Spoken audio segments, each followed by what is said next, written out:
Hello, everyone, and welcome to the 2024 AFL Trade Talk video. Now, obviously, the trade period is a month away, thereabouts, or just over a month away. But the Trade Talk is always here 24/7. You've been hearing it for months and months and months. Basically, within a month or two of the other trade period season finishing, there's always trade rumours to come.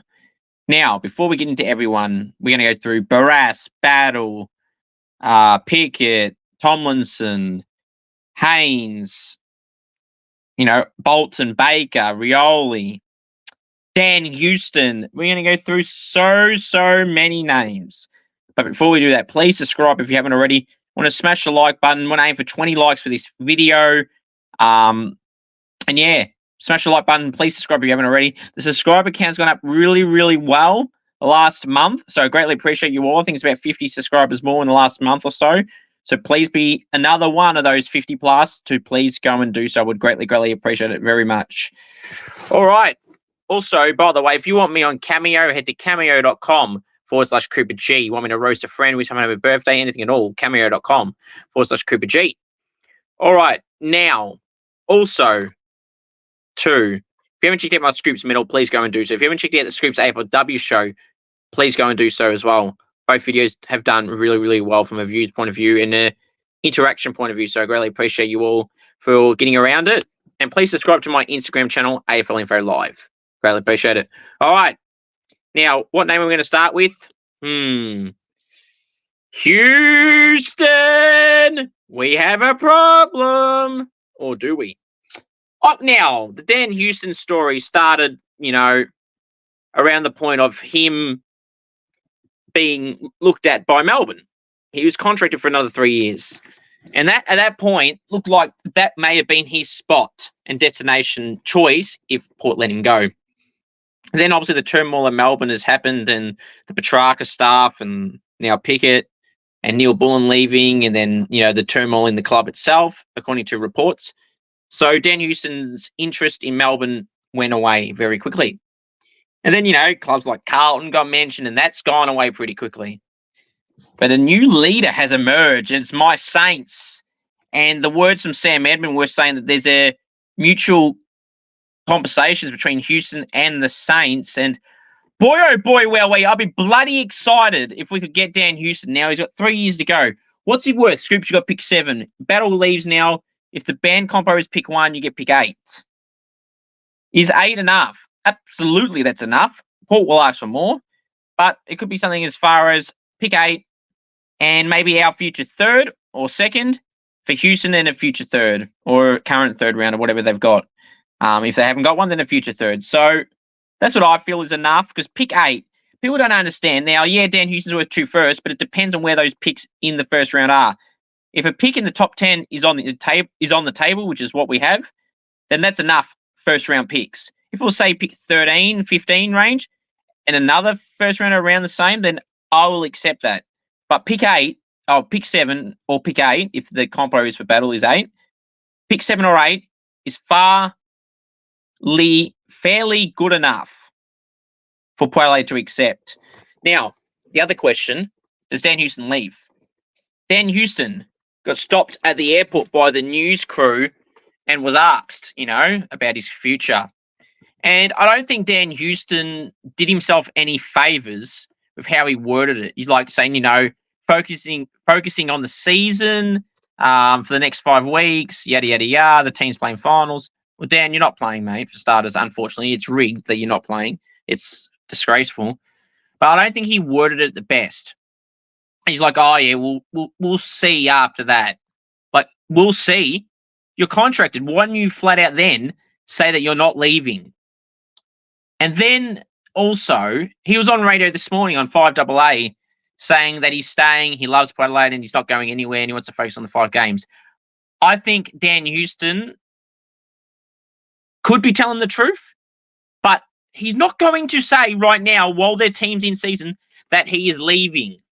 Okay? He's not going to say the words, yeah, I'm going, or I'm going to look elsewhere. He's not going to say that now. So I feel like Dan Houston's a smart man. He realised he misworded his words on the other day, basically indicating that to us, it looks like he's exploring options. Doesn't mean he's definitely going, but he's exploring options. Then today he says he's not. I don't buy it for a second that he's not. I think he's just fixing up, not the mess, but fixing up his words from a few days ago to try and reassure Port fans and Port people that that's what they want to hear. He's going to say that. And this will get brought up in the trade period again, no doubt, no question about it. But then let's see how he answers it, and let's see if a trade request goes through. Now, I've been talking for a while to people about how much of a fan I am of Dan Houston. He's a great player. He's the best kick in the AFL, and I've been saying that for a while, along with Kane Farrell. If we could get Dan Houston, that could free Jack Sinclair to play midfield, and Malira and Houston can play off half back. Houston can also play on the wing, and I think he has the capabilities to play half forward and be a damaging forward with his booming kick, the best kick in the comp, probably the best distance kick in the comp with Farrell. So Houston can play through the wing, play through the guts as well, I feel, and half back as well as his main spot. So if we can add Dan Houston, flag Saints 2025, that's all I'm going to say. I'll be up and about. And then you have the pick 7 still, and you get a top draft pick, probably a midfielder, and then you go with Philippo and Owens and Steele and Winhager, Malira and Sinclair and Wilkie and King and Owens and Higgins and Butler. It just makes the side far more exciting. And then if Crouch doesn't get injured, doesn't retire through a knee issue, you have him as well. Hunter Clark. The team looks even stronger. And you add in another draftee as well, who will be a top 10 pick. So could be done really well. Does Dan Houston leave? As of right now, I feel like he will want to leave. The question is whether will Port let him leave? Early days for that. That's the one to keep an eye out on. And if I hear any more news, you'll see me post about it. And if it's that big with other stuff as well, you'll hear a video of it. If not, definitely in a post. So that's Dan Houston. Houston, we have a problem for Port Adelaide, and Dan Houston staying there. All right, the next name we're going to go through kind of links in with Dan Houston in terms of the picks that I just mentioned is Josh Battle. Unfortunately, the Saints free agent has requested a trade or requested to move to the Hawks. It'll get done, unfortunately. The Ben compo pick better be a first-round pick, which will be pick 8 because it goes after your first-round pick. 99% of the time, that's how it works. Sometimes it might go to an end of first round or end of second round, depending on what it is. Josh Battle is worth a pick in the first round. Now, does 8 sound ridiculous? But that doesn't matter what you think. It's a free agency thing. So it'll be pick 8 if the compo money and years and everything warrants it. Hawthorn better pay up. They better pay up an extra 50K if the reports are true to make it 900,000, to make it band 1. Both teams go home happy. They get him. They get someone else named Barrass with pick 12. So then they don't have to worry about everything else. Just get it done. And then worry about any other trades you may have. Like plain and simple. That's what they should be doing. Simple as that. Right. So, unfortunately, yeah, Josh Battle will be joining the Hawks. He had a great year, All-Australian year. He's clearly worth the first round on the open market. So, that's what Hawthorn should be doing for a compo pick. They rate him so highly. Pay up. That's all I'll say. Pay up. Right. Now, the next guy is Tom Barrass. I cannot fathom that West Coast are willing to let Tom Barrass go. Like, I'm sorry, this club is going to be irrelevant for the next 5 years, the West Coast Eagles. Like, you're selling your best player, okay? Why would you let him go under any circumstances? You're going to have an All-Australian defender in Jeremy McGovern, sure, absolutely, who's got 1 year left max. Then that's it. Your whole backline is rubbish. Sorry, it's rubbish. Or not good enough to be relevant so far. You're then having other players like Harley Reid, who won't be at the club after his contract expires. I bet you bottom dollar on that. He will be gone at that point. So why not cash in on him now? But now they're dumb. They're getting rid of Tom Barrass. They willingly, openly, publicly said they will let him go, blah, blah, blah. So they've also not only been dumb to let him go, they've been even dumber in their statement to say they'll help Tom get to the Hawks or help him leave. That is just dumb from West Coast. You've now lost all bargaining power in that. You should have said, he's a contract to play, all that line, then you got the leverage, right? So you get pick 12 of Hawthorn, you say, nope, we want pick 12, we want a future first. Because honestly, that's probably what he's worth. But no, now that you said that, pick 12 will probably be all you're going to get. That is dumb list management from the Eagles, and no wonder they finished near the bottom of the ladder this year. That's where they'll be next year and for the next 5 years. That is dumb list management right there. I would love to ask West Coast people why the hell they did that and why they willingly let him go. Number one, I wouldn't have let him go, period. But if you're going to let him go, why publicly say that? Because now you've lost all bargaining power at the trade table. Stupid. The Hawks will be laughing. They've now got Battle and Barrass for stuff all. So unbelievable. Now, don't fall for the trap of them going to be automatically top 4 next year. I know they're playing finals this year. And then they add Barrass and Battle to Sicily. But calm down, seriously. Just because you bring players in doesn't warrant you a top 4 spot in a premiership. I mean, case in point with other clubs previously that have stockpiled on top name players coming in. It just doesn't work. It just doesn't work like that. Okay? It just doesn't work like that. Now, the next player we're going to talk about is Christian Petracca. Christian Petracca. This has been handled poorly by the Melbourne Football Club. Who's to blame for the injury in that game where Darcy will accidentally need him? He should not have come back on the field at that point in time. It should have been taken out of his hands. Now, people will argue Christian wanted to come back on. Number one, Melbourne have the power here, the doctor that is, to say, no, mate, you're out. You're done. So there's that component. So both are to blame there for going back on. As for what happened, it's unfortunate, and it was scary to hear the story of what Christian said about what his wife was told. What his partner was told, Bella, about what could happen to him and that she needed to be there urgently, which is a scary sight to hear at any point in your life. But, yeah, that aside, Kate Roffey, the president, handled it poorly on radio on SEN, I think it was, with Jared Waitley, when talking about Petracca and Pickett. And she said they haven't had any communication with Christian. Like, seriously. I'm sorry, I don't care who you are. If you're a part of that club where Petracca's in and you haven't checked in when he had a life or death situation happening and you haven't checked in 12 weeks since it happened, that is bad leadership. That is bad leadership. I don't care if you're the president, the CEO, the coach, the GM, a teammate. If you haven't checked in, that is pathetic. Now, you don't have to go visit. I understand everyone's busy and you can't always do it. But in a situation that Petracca was in, you would have thought people would, turn up and go see how he's going. And at least send a message, for God's sakes. But Kate Roffey said she didn't make any contact at all. She's the CEO or whatever. That's poor. I'm sorry. That she should have checked in. That was her words, not the media. So if this is the media saying it, I wouldn't be saying it's definitely true because they do bullshit from time to time and get things wrong. But she said this in her own words, that she hasn't visited or spoken to him. Like, that's bad. People called the interview a train wreck. She didn't help herself there, Kate Roffey. That's not good enough. I'm sorry. She might be a great person, and I'm sure she is. She probably is a nice person. But at least in that interview, how it was worded, if she didn't, that's really poor. That goes for anyone. It's not just Kate Roffey. It's Alan Richardson. It's Simon Goodwin.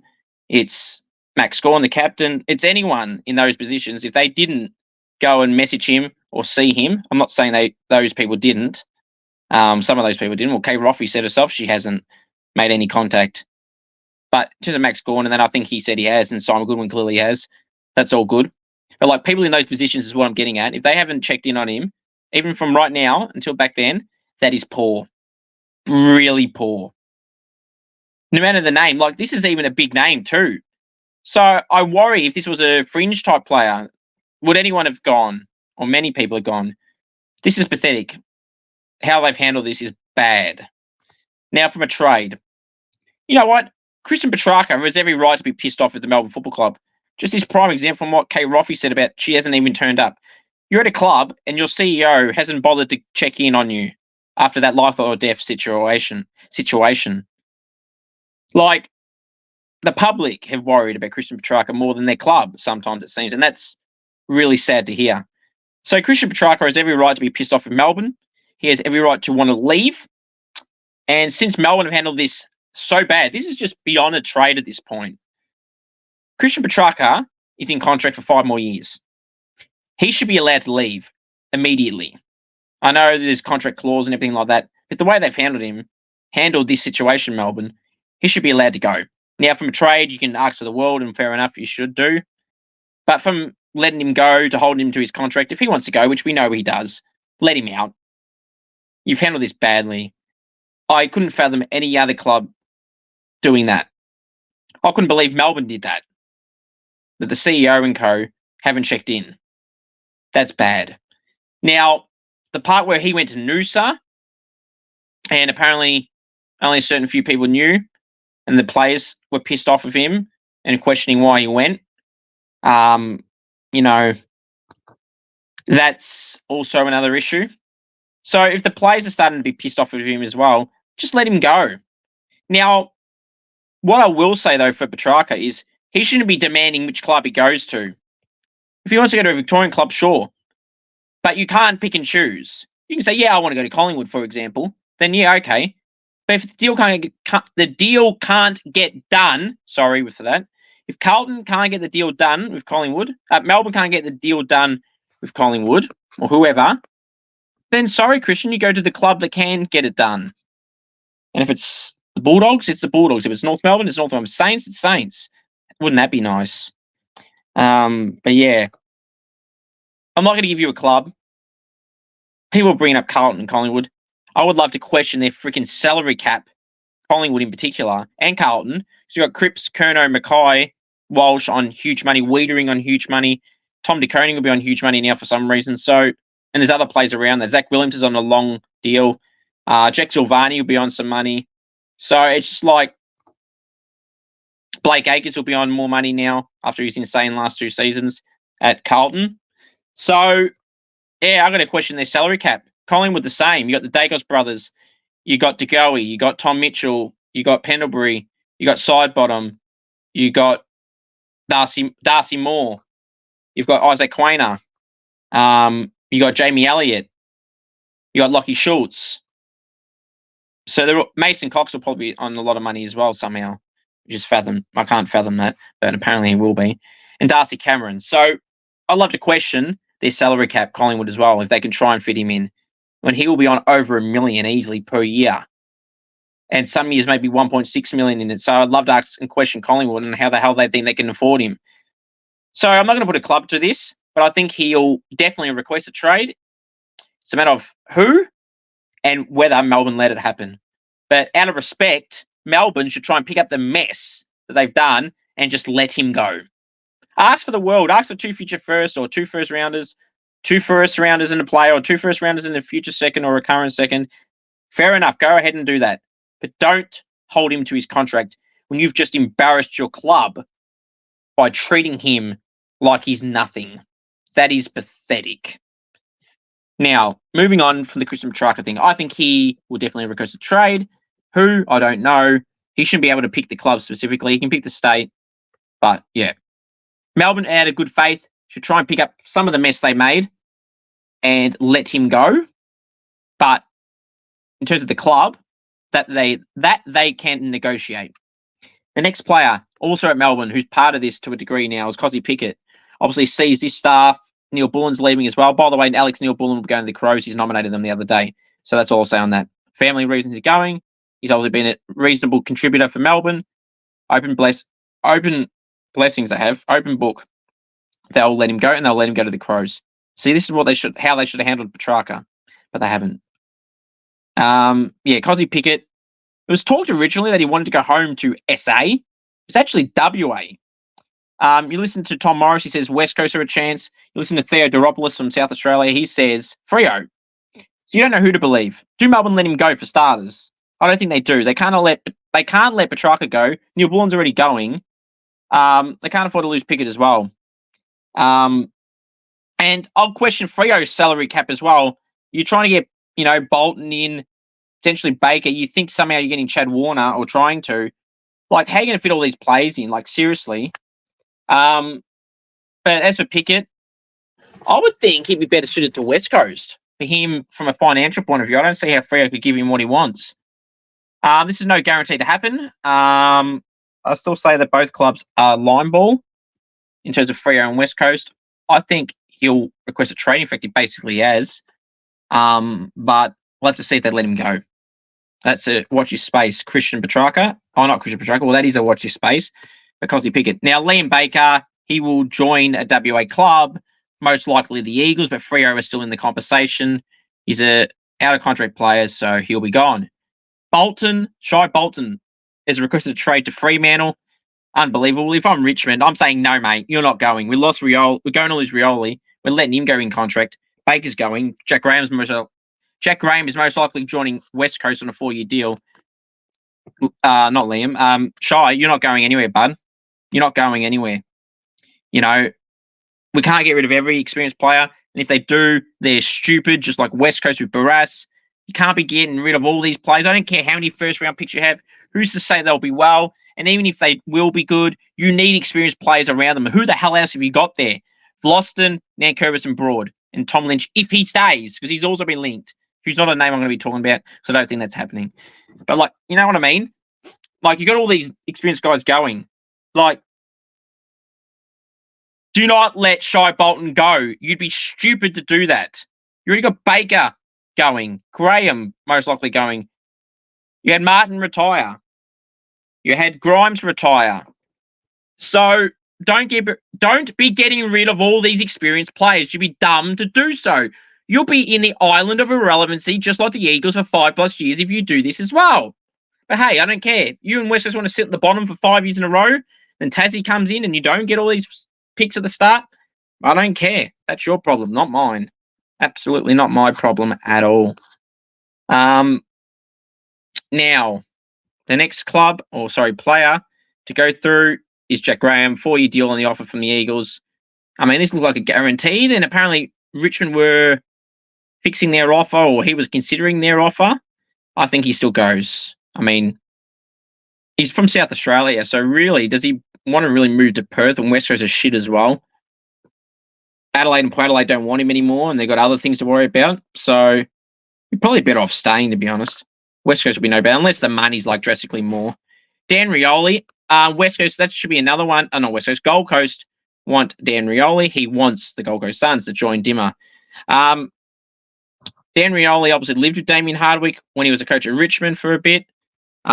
His cousin Morris is at Richmond. He's going to leave his cousin behind in terms of leaving him at Richmond, and he's going to go to the Gold Coast. Does Morris Rioli join the Gold Coast now?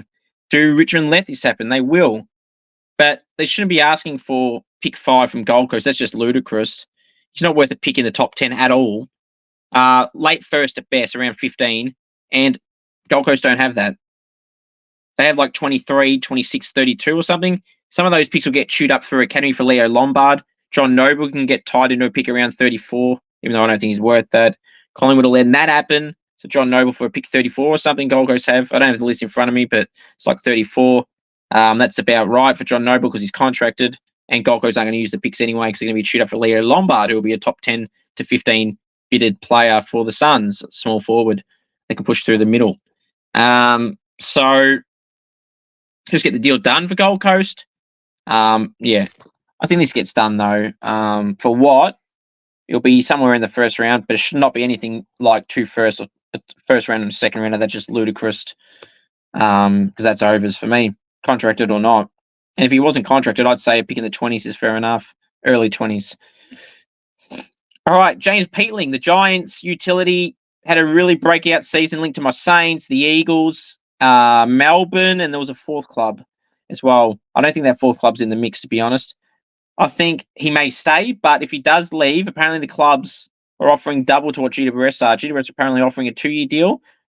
If I'm St Kilda, I would offer a 3-year deal, maybe around 450 to 500, and he'd probably take it. Could be a handy player. I've liked James Peatling's year. He's had some big games where he's had like 20 plus disposals, had like 11 tackles. There was one recently where he had a game like that. So he'll be a handy player if they can get him out of the Giants. But this one is early days as the Giants are playing finals still. Harry Perryman also playing finals for the Giants. So is Isaac Cumming. Perryman's been linked to Hawthorn and Port Adelaide. Isaac Cumming has been linked to Port Adelaide. Or Adelaide. I see one of them going. I think it will be Perryman. I don't think GWS can afford to lose Cumming as well, as he is an important player as well. But if they're losing Peatling and co, they don't want to be losing more players that are in their best 22. So if I had to guess right now, Perryman is the one that goes possibly to Hawthorn, which is unbelievable. But if Isaac Cumming does go, Port Adelaide is in the conversation. Perryman could also go to Port Adelaide. Speaking of Port Adelaide, Ivan Soldo, apparently not happy at Port Adelaide. His partner, apparently, now I don't know this to be true, I've just seen this from people I've spoken to, that apparently his partner is pissed off and she's moved to Melbourne, in terms of not pissed at Soldo, pissed off about, being in Adelaide or whatever. He only went to Port Adelaide this year. Apparently St Kilda's been linked and should have just kept Tom Campbell. But we'll see. And it'd only be depth. So, it's whatever. He wouldn't be playing with Marshall. If he does, be like 1 or 2, 3 games max here and there, depending on matchups. He'd be replacing Tom Campbell, essentially. I'd rather still have Tom Campbell, but here we are. If that happens, whatever. All right, the next one on the list here I have is Timmy Membry from my Saints. Apparently the Saints are told him to look around. That is also a dumb decision. He should be playing every bloody week with Membry. Membry should be playing every week with King and Sharman up forward. I don't give a shit what anyone says. And Caminiti as well. That is the 4. That should still be the 4. And that's all it shall be. If they get rid of Tim Membry, expect a rant video. They better not let Tim Membry go. If he leaves, I'm not going to be angry at him. St Kilda's the one making him look around, which is absolutely ridiculous. Apparently North Melbourne are interested. That could be a huge coup for the North Melbourne Football Club, who need experienced forwards. Larkey needs support. Zurhaar is not that good, but it looks a much better with Larkey, Membry, and Zurhaar in that team. Because Zurhaar is not a number 1 or a number 2. Number 3 is around the mark for him, maybe number 4. So that's some improvement, and that'd be a big steal for North as well. But if St Kilda let that happen, I'm going to be bloody pissed. Now, Seb Ross, unfortunately, was delisted by the Saints after 207 plus games of the Saints. I could not believe this. When I saw this, I was very pissed. I made a personal post. Seb's a ripper guy, and so is Tom Campbell, which I also made a post about. Ripping guy, 2-time best and first man at the Saints. Absolute dumb call. North Melbourne want experienced midfielders. Seb Ross, Luke Parker has been linked. Dane Rampy, key defender, they've looked at. I don't think Rampy leaves. But Luke Parker and Seb Ross, now Seb Ross is unfortunately delisted. They'll get him for free as a delisted free agent, and that is someone they should be looking at. Experienced midfielder, experienced leader, play on the wing and half back if need be. He did used to play back in the day for the Saints as a half back as well at some stage, and did it started this year, I think, for a little bit in the AFL side when, Winhager was playing midfield, etc. And Sinclair and Malira was pushing up a little bit, and Bonner was playing on the half back line as well, so he was playing there as well. And then when Sinclair missed round 1, so yeah, that's the news of Seb Ross. Unfortunately, he's been delisted by the Saints, but I think he'll get another go at North Melbourne. Maybe Essendon. His uncle is Tim Watson, so just remember that. We'll see. But under Seb Ross, though, on a great career at the Saints. We'll miss you there, mate. And Tom Campbell as well. Where are we? Dylan Shield, according to Pete Ryan, I think it was, from The Age, he said St Kilda will not pursue Dylan Shield, maybe because they're looking at Jack McRae, who I don't have on this list. So Jack McRae. Saints looking at him. If it's a no for Dylan Shield and it's a yes for Jack McRae, who's contracted for another few years, take him all day, every day. I'm a big fan of the McRaes. I'm a big fan of the Crouch brothers as well. It's obvious why. Matt Crouch is a gun. Paul Wallen, my Scoops medal votes. I think he has 16 votes. If he didn't miss 10 weeks, he could have been up there for the top 5. And then Brad Crouch, I've always been a big fan of him. Always hated the people that shit on them too for their efficiency. They don't do nothing. That's a crock of shit. They're very good players. And the McRae brothers, Finn obviously hasn't been in many games at Collingwood. Too good for the twos. And Jack McRae is one of the best Bulldogs players of the last 10 years. Not the best, calm down, but one of. He was the inaugural Scoops medal winner. I would love to have Jack McRae at the Saints. Imagine if we could add McRae, Peatling, and Houston. Oh boy, Houston, we wouldn't have a problem. But they better not let Membry go, or I'll be pissed off. Already annoyed that Battle's leaving, but out of our control. But yeah. All right, now Matt Owies, been a player that's been linked to the Saints, a small forward. Nothing definitive either way. Nothing really to indicate that he's staying, but nothing to indicate that he's going. So I'd say this is a watch space. Probably more likely stays because there's no chat of him leaving as of right now. He will miss the first final, unfortunately, for him after the dangerous tackle on Jack Higgins, which he deserved a week for. Now, some other names to go through here. Chad Warner is not going anywhere, so I'm going to tell you that right now. Nick Haynes has been linked to Carlton. Apparently, that's definitely happening. Can't believe it. That's a great move for Carlton. Adam Tomlinson, most likely to leave Melbourne as a free agent. St Kilda are a club heavily linked to him with Battle gone. This will be an easy swap. Obviously, Battle's better, clearly, but Tomlinson's not that bad. St Kilda tried to get Adam Tomlinson. St Kilda tried to get Adam Tomlinson while he was at GWS. Like they tried Dylan Shield at the time when he was at GWS. And Tomlinson obviously chose Melbourne. It'd be a full circle moment. And Dylan Shield could have been as well if Saints didn't say no, according to Pete Ryan. According to Pete Ryan. Why can't I speak lately? But yeah, that's the goss there. Jack Martin, potentially Freo, but I don't see how that would happen. John Noble, as I mentioned earlier, Collingwood, going to go to the Gold Coast. I'm going to leave you with 3 names here. Joe Richards, Jack Lukosius, and Bailey Smith. Right. So they're the names I'll leave you with. Joe Richards, I think Port Adelaide are interested. Apparently they offered a 3 or 4 year deal, which is a bit ridiculous. 2 years, maybe 3 is fair enough. We'll have to wait and see there. No definitive answer from Joe Richards. His manager said he's exploring his options, basically. So he's not guaranteed to stay at the Pies. And apparently they've only offered a 1 or 2 year deal. Bailey Smith, it's looking likely Geelong. I mean, to be the only player Geelong bringing that up isn't over the age of 30, which is a bit of a shock for them. Because normally that's what they do, bring players in over the age of 30. But, yeah, he gets his cotton on, cotton on sponsorship. So under Bailey Smith, I guess, who is definitely leaving the Bulldogs, clearly. And I'll leave you with Jack Lukosius, a guy who's heavily been linked to Adelaide and Port Adelaide for a very long time. I can't believe the Gold Coast are letting him explore his options. Another club making a dumb move. St Kilda should be all over this. If we could add Houston and Lukosius with potentially Peatling, oh boy, Flag Saints will be bloody on. I'm telling you that right now. Houston and Lukosius can play anywhere on the field. Half forward, wing, half forward, half back, half forward, wing.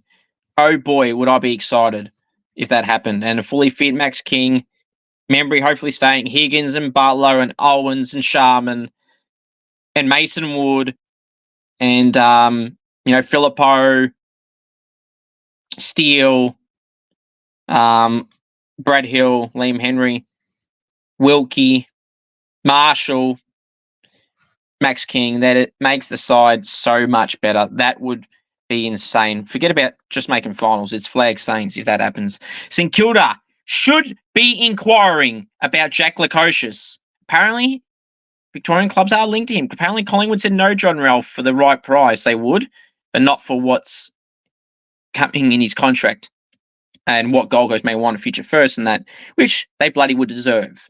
They won't want a first round pick this year, Gold Coast, because Leo Lombard pick would be chewed up, especially if the bids before that. It would have to be a top 8 pick for Gold Coast to do it, and Collingwood don't have that, I don't think.